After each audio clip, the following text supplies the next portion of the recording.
Hi, am I seen? Am I audible?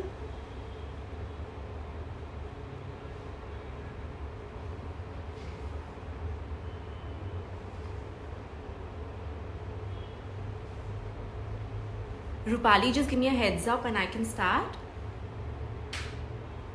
Hi, Roshan Auntie. Hi, Rupali. Hi, Chanda. Hi, Krishna, all the way from Hyderabad.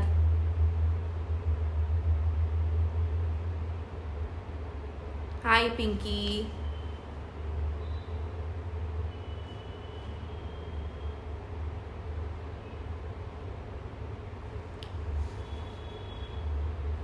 So we have about a minute left. Yeah. So I hope a lot of other people join in this last minute and then I will start. Hi, Anjana. Anjana is from Bangalore. Hi, Sheetal. Ankita from Singapore. Wow. So we're really going global today.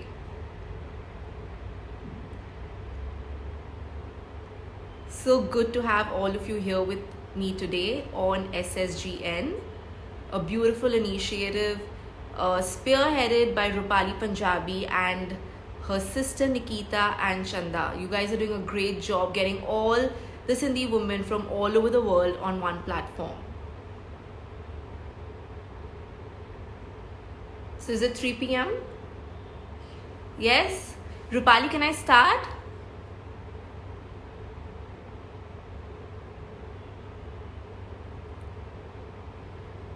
Hi Pushpa, hi Deepa, hi Pooja Chachi, hi Mom.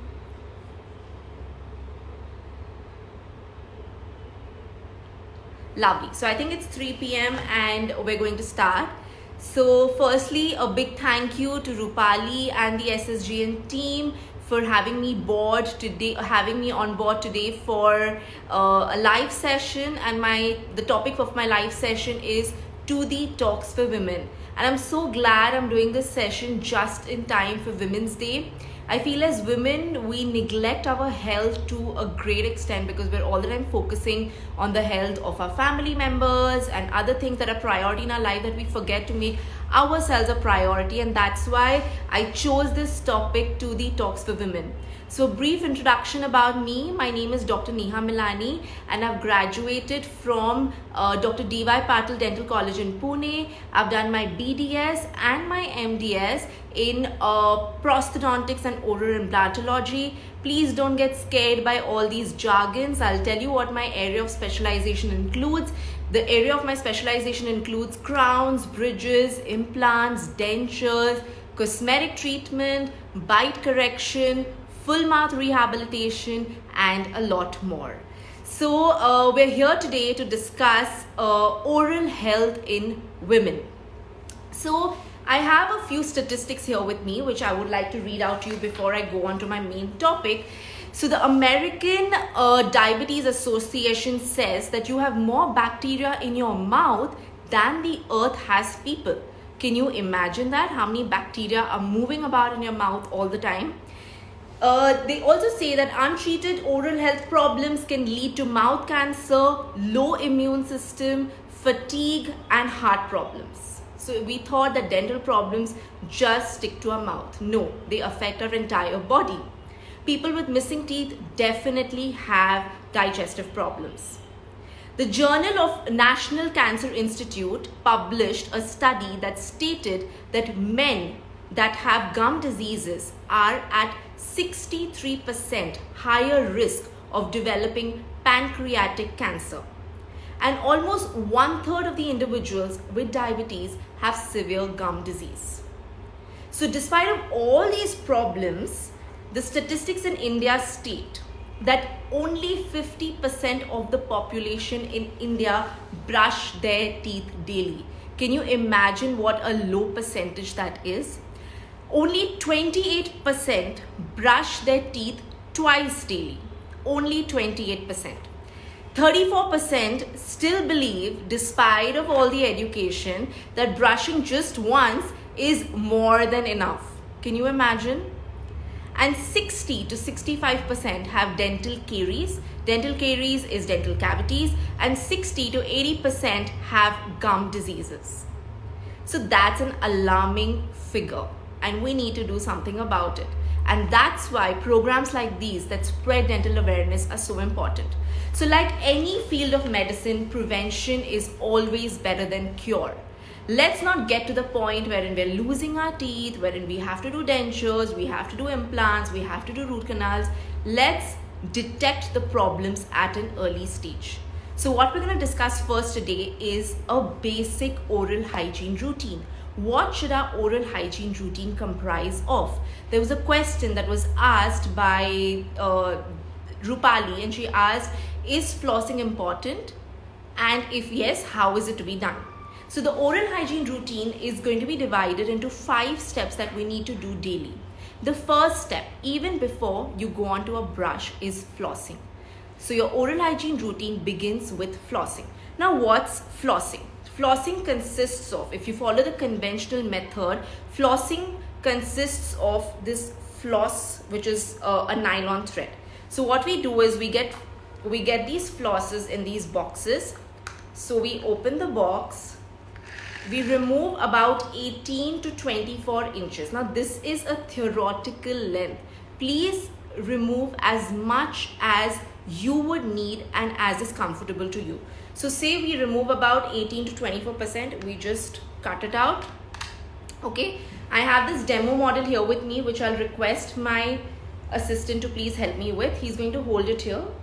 Okay, so what we do is we take this thread, we roll it either around our middle fingers or we roll it around our index fingers. If you cannot see anything at any point, please do message me so that I can correct my the position of the phone. Okay, so now once you've rolled the floss in around your fingers, what you do is you put it between your teeth. Okay, so you put it like this between your teeth. Can you turn the model please? Like this, yeah. Now once it's put between your teeth, it has to touch the gum line. Once it touches the gum line, what you do is you do an up and down motion. Now why is flossing important? Can you see this action of mine that the floss is enabling? Can you imagine your brush doing this? Your brush cannot do this. The bristles of your brush don't reach these areas between the teeth. And plaque, which is a biofilm that is formed in our mouth, or bacteria, they get stuck in these enclosed areas between our teeth, and only flossing can remove it. Our brush is not going to remove it. And that's why flossing our teeth is so important. Now, how many times should we floss? We should floss twice daily, once in the morning and once in the night. So this was the traditional method of flossing that consists of this nylon wax thread. It's of course a tedious job because we have to go right from the back teeth to the front teeth and cover all the teeth, right? So what technology is improving every day. So we have something called as a motorized flosser or a water flosser. Okay, it looks something like this. Okay, now what this water flosser does is it's a motorized flosser. So what a conventional floss would do, the same thing is done by a motorized flosser, but in a machined way. So it's of course easier. So this consists of tips. There are different tips. Okay, in every water flosser there is this outlet here through which you pour in regular room temperature water. Okay, and here you have 2 modes. One is the normal mode and one is the soft mode. Okay, so what you do is once you put in the water inside the water flosser, you just have to switch it on. Okay, this is very similar to if you've ever visited a dentist, and I hope every one of you has visited the dentist at least once in your lifetime, you must have seen the 3-day syringe that the dentist has. It's a combination of air and water. So if both are pressed together, the water it ejects out with a lot of pressure, and that removes all the remnants of food, all the plaque, all the bacteria that is stuck in our mouth. Like the conventional floss, even the motorized floss has to start from the back of your teeth to the front. So whenever I'm going to explain to you any technique, just imagine your mouth being divided into 4 parts. The upper jaw into 2 parts, right and left, and the lower jaw into 2 parts, right and left. So your mouth consists of 4 parts. So you go from one side to the other, go down that side, and then come back on the opposite side.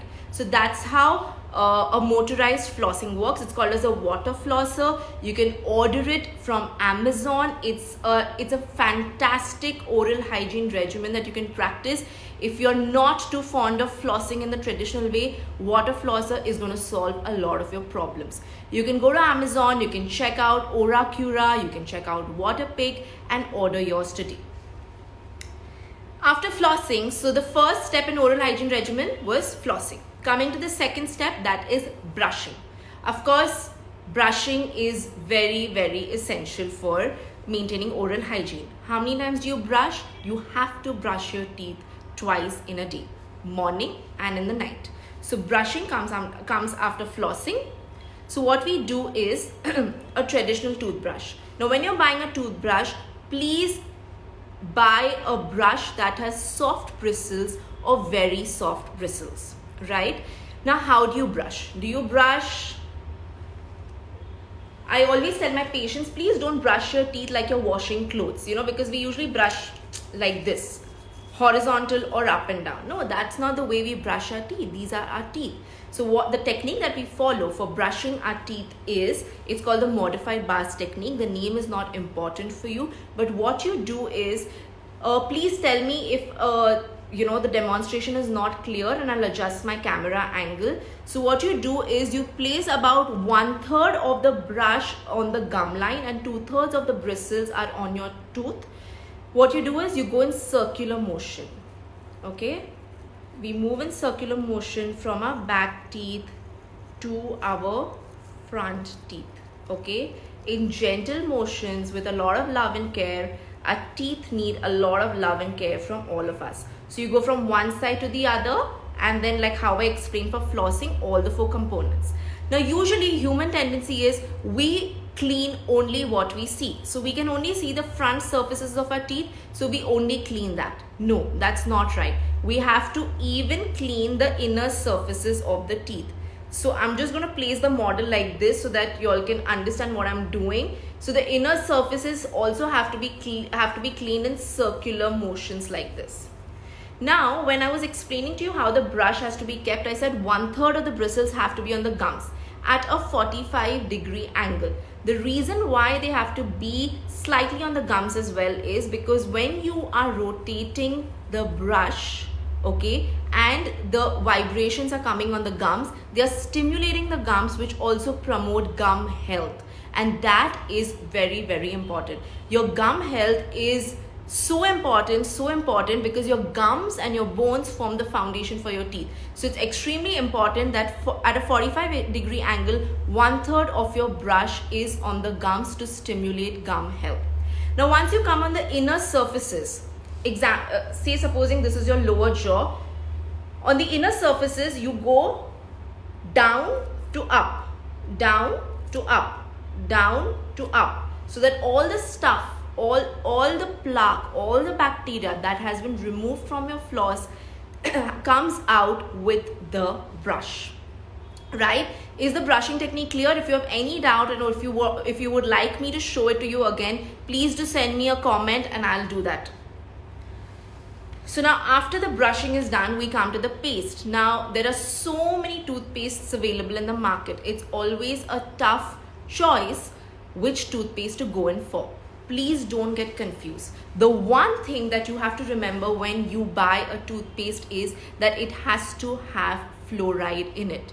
So it can be the fluoride can be in any form. It can be sodium fluoride, it can be stannous fluoride. As long as you read the word fluoride on the toothpaste, please go and pick it up.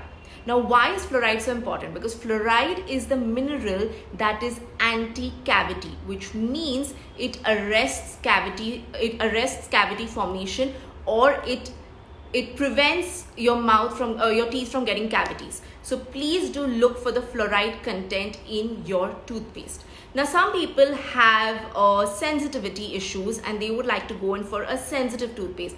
So the content that you need to check out for in the sensitive toothpaste is called as potassium nitrate. So if your toothpaste has potassium nitrate, please go ahead and use that for your sensitivity issues. I'll be discussing sensitivity a little later, but since we're on toothpastes, I felt it was important to cover this point as well. So again, there are a lot of questions wherein patients ask me, do I use a gel toothpaste or do I use a paste content of the toothpaste? So the paste content of the toothpaste is more important than the gel content. You can do a combination of gel and paste, but definitely not only gel. So these are few points that you need to remember when you're buying your toothpaste. So we're done with flossing, we're done with toothbrushing, we've covered the technique, the brush that you need to buy, and the toothpaste. Now, some people are again lazy to brush their teeth. So this was the conventional method, okay? So now we also have motorized toothbrushes. Motorized toothbrushes work like this, okay? Again, in motorized toothbrushes, there's a wide range. We have something as simple as this, wherein I press the button and it starts vibrating, okay? Or I have something very fancy like this, like the Oral-B toothbrush, okay? So again, you can choose which motorized toothbrush you want to go in for. You can decide what suits your pocket. Now, if you're using a motorized toothbrush, does it mean that you just hold it in your mouth and do nothing about it? No, sorry. You use the same technique wherein, of course, it's going to go circular, but you have to spend about 2 minutes brushing your teeth every day. Every time you're brushing, you spend 2 minutes brushing your teeth. So that's about 30 seconds on each of the 4 sides, correct? The same thing goes in for the motorized toothbrush as well. The same technique, the same timing, everything remains the same. The only difference is the manual dexterity, which means that when you're using a manual toothbrush, you have to do the motions. When you're using a motorized toothbrush, the motorized toothbrush takes care of the motions, but the technique remains the same. So that's about toothbrushing. Now, after we're done with toothbrushing, what comes next? A lot of patients complain of bad breath, or it's called in technical terms halitosis. Now, why does that? One of the reasons why that happens is because there's a lot of bacteria that's stuck on your tongue, which forms this really thick white film, and that causes bad breath. So tongue cleaning is a very essential part of your oral hygiene routine, right? So after brushing, what you need to do is get a tongue cleaner. The tongue cleaner can be a plastic tongue cleaner, or it can be a metallic tongue cleaner, okay? So you use the tongue cleaner on the working side, and you scrape out all the bacteria or that white film that is stuck to your teeth, that is stuck to your tongue every single time when you're cleaning your mouth. So that's going to take care of your bad breath, right? So we're done with flossing, we're done with brushing, we came to tongue cleaning, and then what's the last thing? The last thing is a mouth rinse. Okay, so a lot of people use mouth rinses all the time and they think that, yeah, that's going to clean our teeth. No, mouth rinsing is just an adjunct to your oral hygiene procedure. It is not a substitute to your brushing. It is not a substitute to your flossing. So that's why this comes in the end. When you're buying a mouth rinse, ensure that it does not have alcohol content. Okay, so if supposing you have this Colgate Plaques, what you can do is immediately after brushing, use the mouth rinse. Some mouth rinses can be used directly. Some mouth rinses have to be diluted in water. Please check the instructions for use and accordingly use it. If you're using a mouthwash that has chlorhexidine in it, it has to be used 30 minutes after brushing your teeth. That is the only mouth rinse which has chlorhexidine content that has to be used 30 minutes after brushing your teeth. all the other mouthwashes can be used immediately after brushing your teeth. So that was about the oral hygiene routine. Now I know a lot of people ask me questions related to their children's oral hygiene routine and dental care for their children. So a few pointers that you need to remember for your child. Now in children, the first question that a lot of patients ask is, when should our child's first dental visit be? Well, your child's first dental visit should definitely be before the first birthday of the child. It can even be as early as when the first tooth erupts in the mouth. Now, the first tooth erupts in the mouth at about 6 months of age. So you must be asking, oh, just one tooth has erupted. Why should I take my child to a dentist? So the first few visits to a dentist for a child are just to get them acclimatized to the dental environment. Now, we all as human beings, whether it's children or it's adults, we are fearful of dentists, right? Now, we don't want the child to also develop those habits. So condition them right from a very, very young age. So when your child's first tooth appears in the mouth, take them to the dentist, and it's going to be a very fun, play-like appointment with the dentist. The dentist might just open the mouth, just see how the tooth is coming. Is there any issue? The dentist might recommend you something for that issue, or they may tell you about the oral hygiene routine for the child. So definitely before the first birthday or when the first tooth erupts, you need to take your child to the dentist. Now, which toothpaste? That's what somebody just asked me. That's what Krishna's asked me. Which toothpaste should be used for children? Usually until 3 years of age, a non-fluoridated toothpaste is what is recommended for children, because fluoride at that age can cause fluorosis. So before the age of 3, a non-fluoridated toothpaste.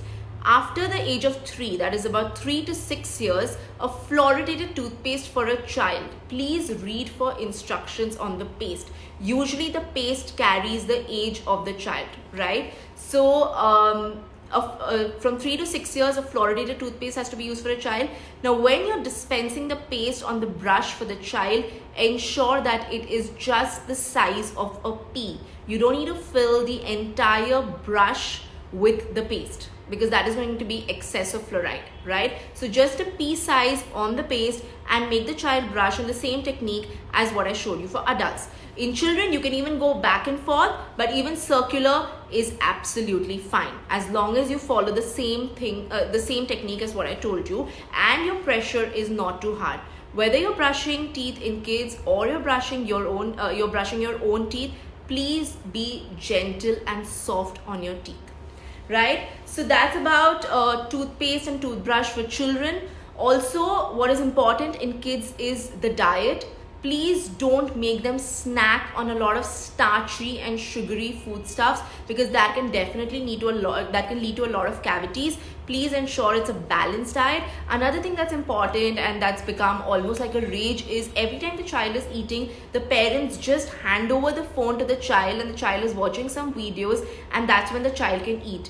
Do not do that. I think that's a very, very wrong practice, because the child is either eating extra, or whatever they're eating loses its nutrient value when they're watching the phone. They have to be we all, not only the children, even the adults, have to be very mindful of our eating habits.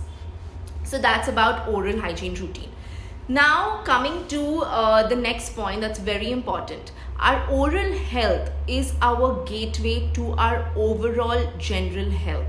Our oral health problems don't stick only to our mouth. They can even lead to other complications. A few complications to which studies have been documented are, there is a strong correlation between your gum diseases, which is called as gingivitis or periodontitis, to diabetes. And this is a two-way relation, which means that if the patient has gum diseases, it can lead to fluctuating sugar levels in the patient. And if the patient has a lot of fluctuating sugar levels, it can lead to gum diseases. So please ensure that your gum health is pristine, so that you don't develop all these other systemic diseases. The other diseases that have also found a correlation between your oral health and systemic diseases are rheumatoid arthritis. The other problem, especially in women who are pregnant, if you have a lot of gum diseases, it can even lead to a premature or a low birth weight baby. Coming to pregnancy, again a very important topic for women. Before you're planning to get pregnant, you need to ensure that your mouth is absolutely healthy, because if there is a very big problem a very big oral health problem that you diagnose during your pregnancy, we do avoid doing any kind of treatment for the patient in the first trimester. So you will be suffering with that big problem if that's not solved before you get pregnant. So before you plan to get pregnant, do visit your dentist and ensure that your oral health is absolutely fine. Another thing is, because there are so many hormonal changes in pregnancy, it has an effect on your gum health. So please do visit your dentist even during pregnancy. It can even be in the first trimester. Maybe the dentist doesn't do anything in the first trimester, but at least you're keeping a check on your dental health. If anything needs to be done, it's done in the second trimester. That's very important. As women, we go through a lot of hormonal changes in different stages of our lives. The first one being puberty. Okay, so definitely during puberty or during menstruation, our gums are more sore, they're more reddish, they're more sensitive. The second thing is pregnancy, which I of course spoke about, and then we have menopause. In menopause, another very significant problem is osteoporosis. Now, osteoporosis doesn't have to do only with the bones of the rest of the body; it also affects the bones of your jaws, the jaw bones. So please ensure your calcium, your vitamin D levels are intact. So visit a physician once you've reached menopause to check your vitamin D and your calcium levels. Also, a lot of patients develop a lot of gum diseases because of the hormonal changes during menopause. So as you hit menopause, please do visit your dentist so that the problems are diagnosed at a very early stage. So that's about oral health and systemic health. So what else do we have today for you? Any questions up till now? Is there any home remedies apart from toothpaste which should be used and can be benefited? Yes, so I was coming to that. So what you can do is oil pulling has become a very popular method to maintain gum health these days. So usually a coconut oil is used. What you do is you take a little bit of coconut oil and you swish it around your mouth for about 30 minutes. Okay, 30 minutes can be long, but try to do it because it definitely has its benefits. So what you do is you keep swishing the coconut oil around your mouth for 30 minutes, and that is known to maintain your gum health. Another very simple home remedy would be to take a little bit of lukewarm water, add a little bit of salt to it, and rinse your mouth with it. So salt is a natural disinfectant, and again that also maintains your gum health. Now let me talk about some of the very common dental treatments. Okay, so the first thing that you need to do is a dental cleaning or a scaling. Now a dental cleaning needs to be done every 6 months, come what may. Okay, now what happens in a dental cleaning? Dental cleaning or scaling, it involves ultrasonic removal of any kind of tartar or calculus that is stuck in your teeth and that will not come out with brushing. So you need to see a dentist for that, and the dentist is going to do the scaling for you. The scaling, the polishing, the root planing, all of that is done, and that will maintain your gums in proper health. So scaling is something that has to be done every 6 months. Number 2 is of course dental fillings. Now what are dental fillings? Now if supposing you haven't been very good with your oral hygiene routine and the bacteria have fed on the food that is stuck in your mouth and that has led to cavity formation, what that means is it is loss of a little amount of tooth structure and it starts appearing either black or brown in your mouth. So what is done in such cases is the part that has the cavity or the part that's destroyed or the part that's lost its tooth structure is drilled, and a tooth colored filling, which is called as a composite filling, is done in its place. It's absolutely painless. The third very commonly done dental procedure are root canals. Now root canals are something that everybody is scared of, Please don't worry, the technology has advanced to the next level and root canals can be almost, if not completely, pain-free. Okay, now when does a root canal happen? Okay, when the cavity has reached the pulp or the nerve tissue or the blood vessels of the tooth, that's when your tooth is going to start giving you signs. Okay, that's when your tooth is going to start hurting. It will either hurt all the time, or it will hurt at night, or it will hurt when you have something sweet. Okay, that's when you know that the cavity has reached the nerve tissue or the blood vessels and a root canal needs to be done. Now after a root canal is done, it has to be covered with something. Okay, so that's when we either do something called as partial crowns or onlays or veneers, or we do a full crown. So that's the third most common procedure that is done in dentistry.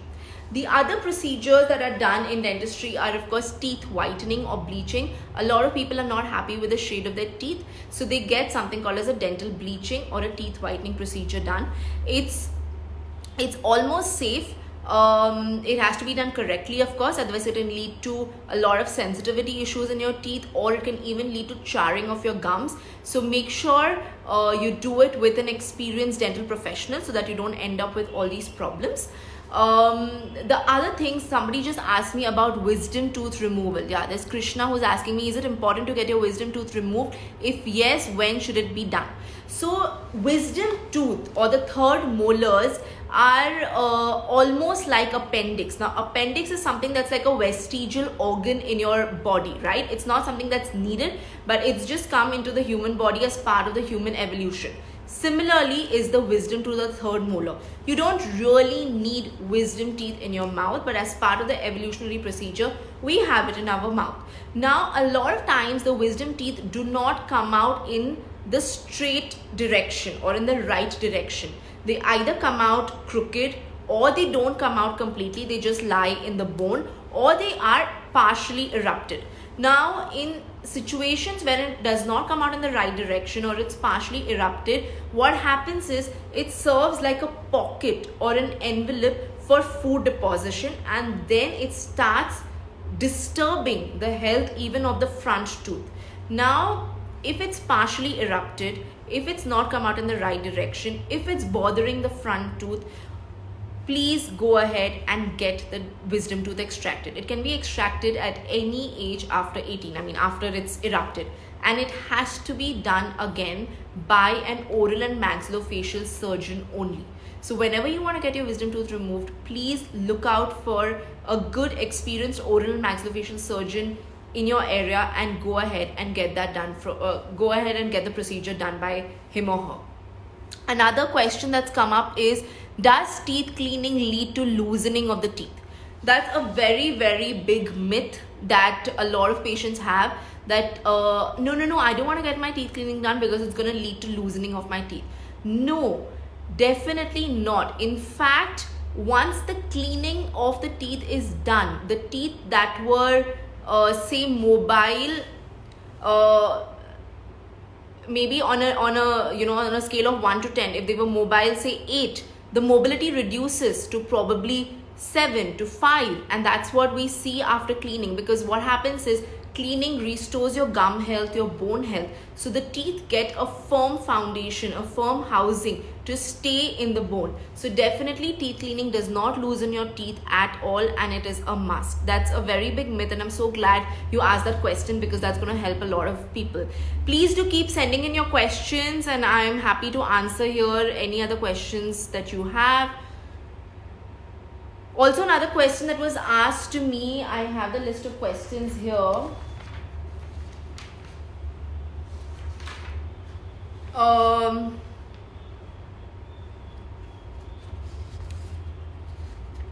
Yeah, somebody asked me that my child is getting their permanent teeth now and they look yellow.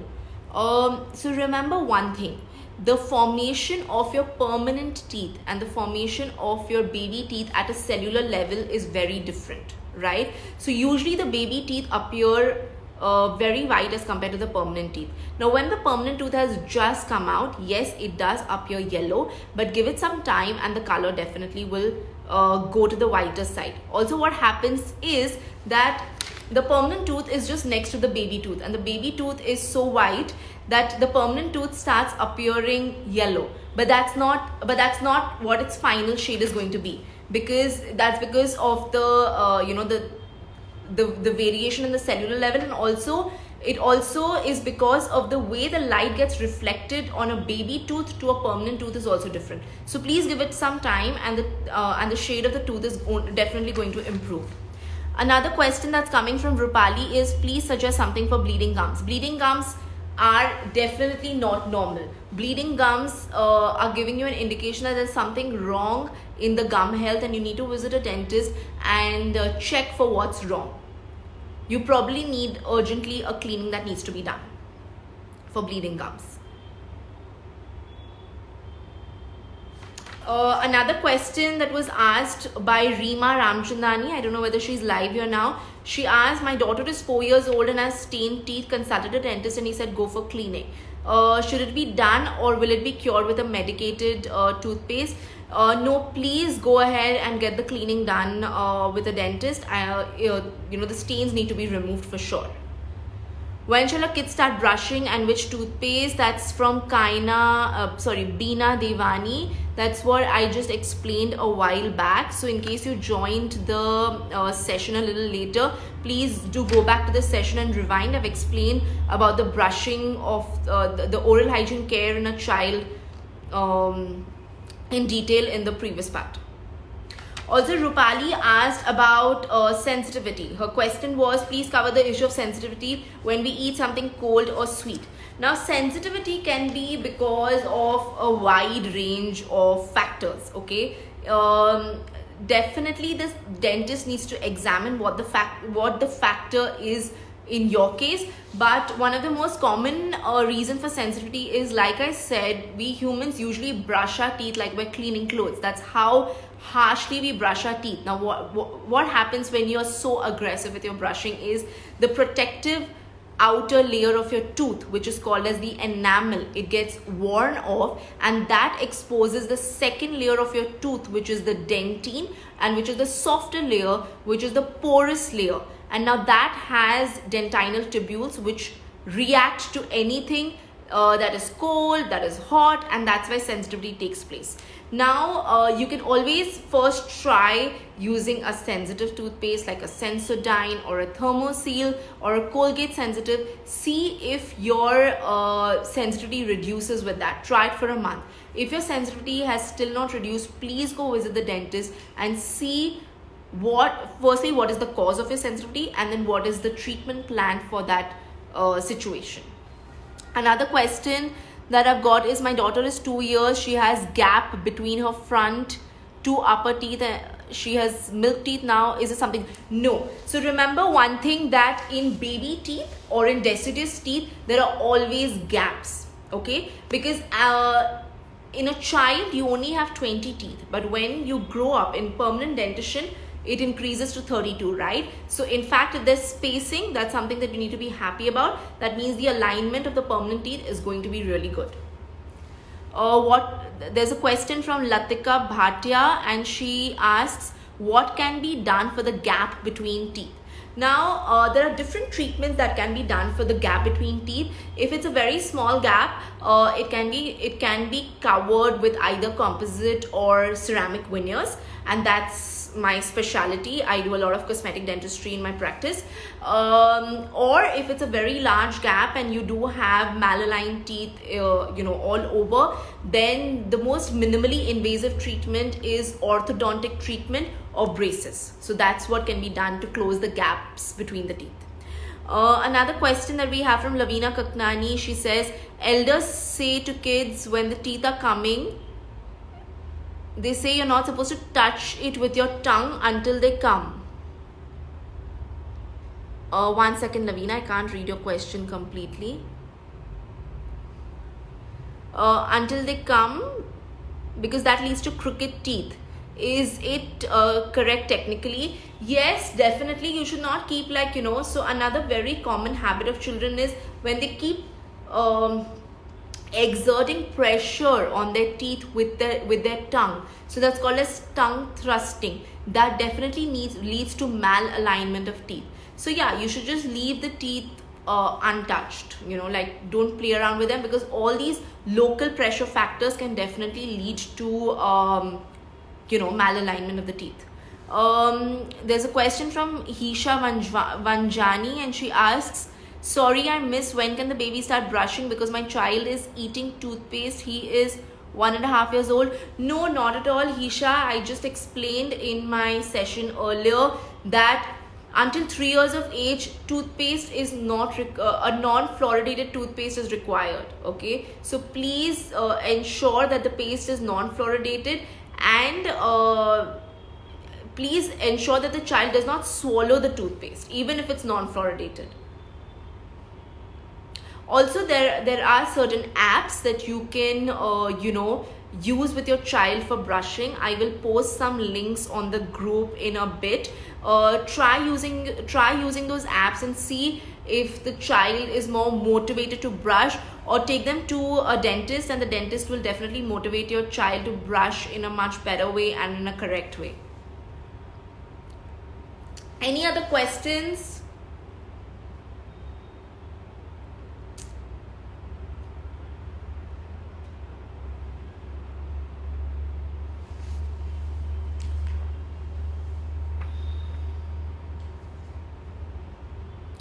All the questions that I had here from the audience are mostly covered. The questions that were sent to me earlier.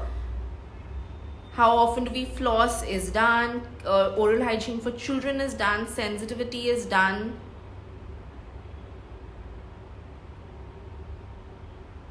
Yeah, that's about it. Rupali, do we have any more questions?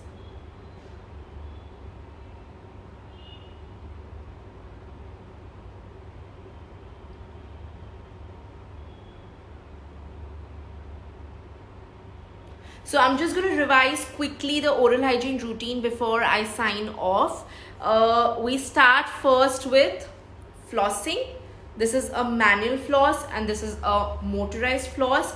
We then go to brushing, either the manual toothbrush or the automated or the motorized toothbrush. After brushing, we use the tongue cleaner, and after the tongue cleaner, we use the mouthwash. Right? So so that's the oral hygiene routine that we need to follow. Okay, there's another question that's coming in here from Kashish, and she says, my son hates brushing at night. How to push him for it?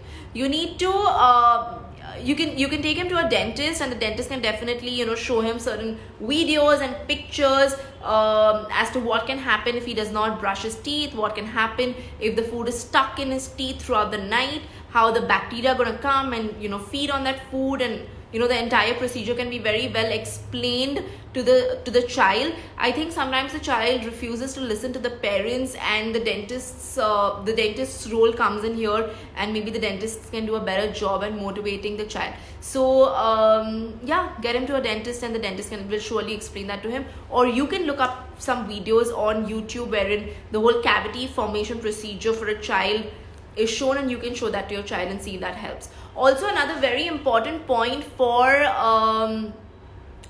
parents: children emulate a parent to a great extent. So they have to see you brushing twice in a day, they have to see you flossing your teeth, they have to see you rinsing your mouth after every meal. So when you do that, the child is going to be a good imitator.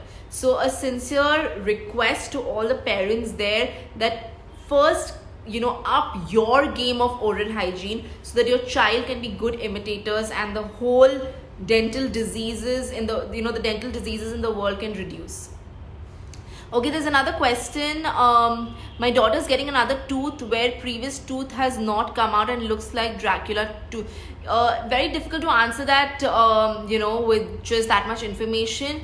Maybe you can send me a picture of the tooth in my inbox, or you can get her to me to for me to check. Another question from Pooja Milani is, for senior citizens, can you suggest what would you like would you like me to suggest for senior citizens? So a very common problem in senior citizens is wear of teeth. Like a lot of wear of teeth, wherein the teeth get reduced to almost half the size or even lesser than that. And such cases are very complicated to deal with and have to be dealt with a specialist. So please, so that's what the main thing is. See your dentist every 6 months so that the problems can be diagnosed at a very early stage, and it does not lead to to treatments that are so extensive, that are so extravagant, and that need a lot of time. So see a dentist every 6 months. Any other questions? Thank you for being such an interactive and amazing audience and asking so many diverse questions that I'm sure are helping everyone.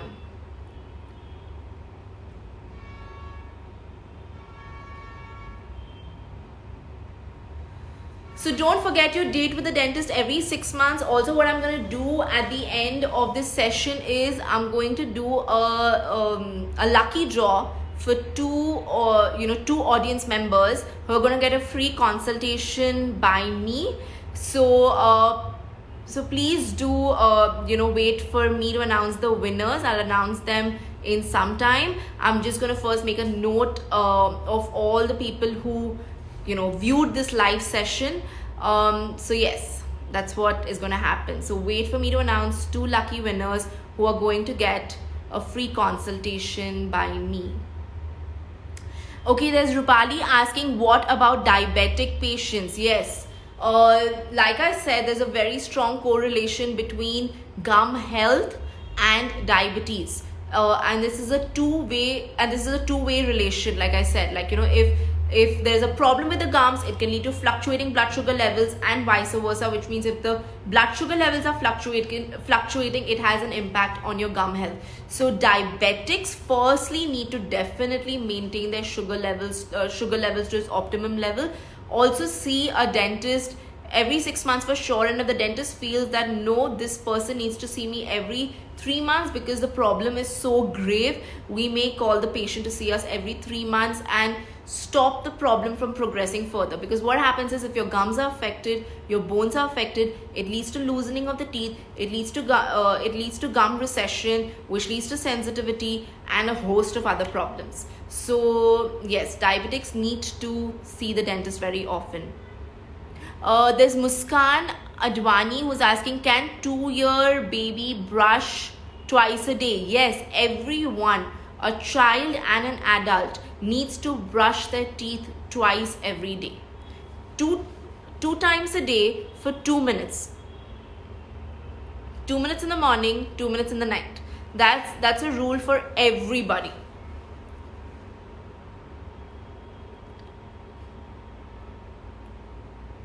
I hope I've answered all your questions. If there are more questions that you have, you're most welcome to inbox me. So I'm a consultant prosthodontist and oral implantologist in Pune, which means that I go for my specialty work to different clinics in the city. So if you would like to see me for any of your issues, please do inbox me and I can suggest you to see me at a clinic that's closer to your residence. Yes, I'm definitely going to do the lucky draw because I'm so thankful to all these lovely ladies who are attending this talk on dental health. At 3 p.m. It's not a very a time wherein you would love to sleep rather than attend a heavy session on dental health. But I'm so glad they've done this, and so that's my way of saying thank you to them. Okay, there's another question that's come in. Also wanted to know, if we do not eat or drink water for a long time, the mouth sticks. What can be done for this? Of course, you have to keep yourself hydrated. Your mouth has to be, your body needs to be hydrated, your mouth needs to be hydrated, because dry mouth can definitely lead to, you developing dental cavities. Water, saliva is a natural cleansing agent. So definitely keep yourself hydrated at all times, and a lot more in summers. There's a question from Kiran, and she asks, my 2-year-old baby is addicted to junk food. Any special tips for their tooth care?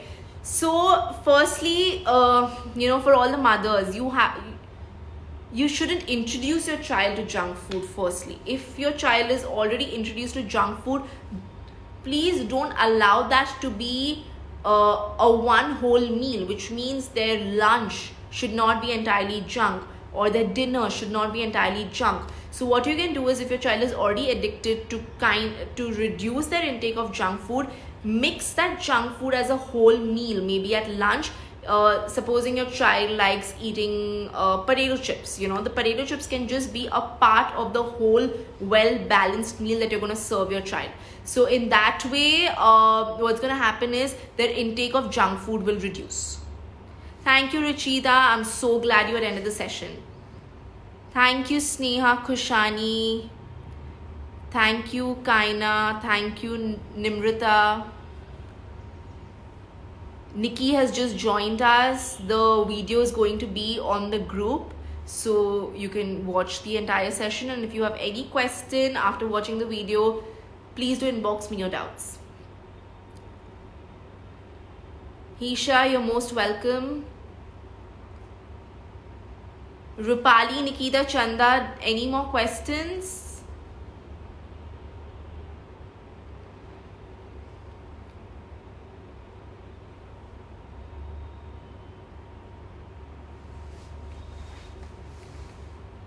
Yeah, I think that's what it is. Thank you so much for joining me, and I'm going to announce the lucky draw winners very soon, so stay tuned. It's going to be posted in the comment section, so do watch out for the comment section.